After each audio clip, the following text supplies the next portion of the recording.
Hello friends, स्वागत है आपका YouTube channel go India tech India बोले पर। मैं आपका दोस्त सरफराज आलम। आज आपको दोस्तों बताने वाला हूं टायर्स को रिमूव करने के लिए जब हम लोग टायर्स के नट को ओपन करते हैं तो उसका जो क्रम होता है, उसको जो खोलने का तरीका होता है, ये अक्सर लोग जानते हुए भी गलती कर बैठते हैं। मैंने बहुत सारे टायर मैकेनिक से खुद ही जाकर के बात की और उनसे समझने का कोशिश किया कि आप जो टायर खोलते हैं उसको खोलने का जो पैटर्न होता है, जो तरीका है, वो आप किस तरीके से यूज़ कर रहे हैं। तो बहुत सारे मैकेनिक ने रेंडमली मुझे ये बताया कि हम लोग एक एक करके ऊपर से नीचे या नीचे से ऊपर की तरफ जाकर के टायर्स को खोलते हैं।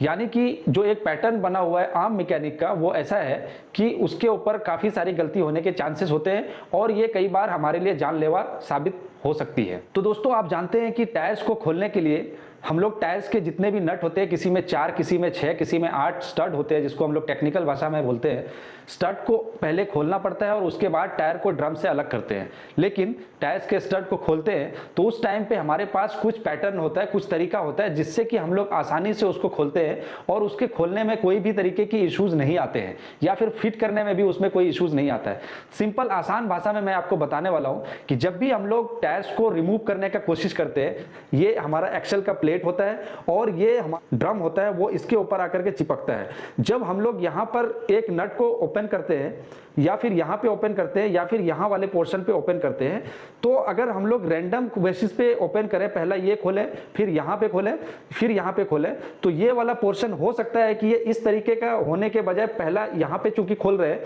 तो हमारा यहाँ का पोर्शन थोड़ा सा ऊपर आ सकता है। फिर हम यहाँ पे जब दूसरा नट को पीछे की तरफ खोलते हैं यहाँ पे, तो ये नट हो सकता है इस तरीके का हो जाए।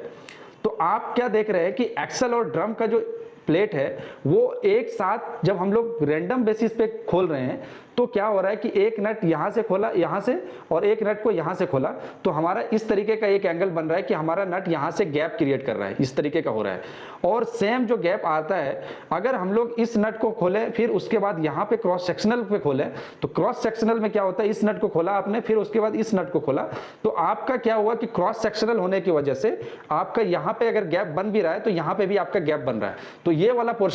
पोर्शन पे किसी तरीके का इंपैक्ट नहीं आता है। मतलब सिंपल ये है कि आप जब किसी सटे हुए चीज को, एक चांसेस ये होता है कि एक तरफ का स्टड ज्यादा खुलने की वजह से आपका गैप क्रिएट कर सकता है, जिसकी वजह से आपका दूसरे साइड का जब स्टड को आप ओपन करेंगे तो मे बी ये पॉसिबल है कि आपका नट या तो उसके बोल्ट से टेढ़ा होकर के उसका जो थ्रेड होता है, उसका जो गुना आप लोग बोलते हैं, वहां से उसमें मिसमैच आने का चांसेस रहेगा। सेम जब टाइट करेंगे तो टाइट करने के केस में भी सेम ये मिसमैच आ सकता है और उसके बिना पर हमारा टाइट किए ही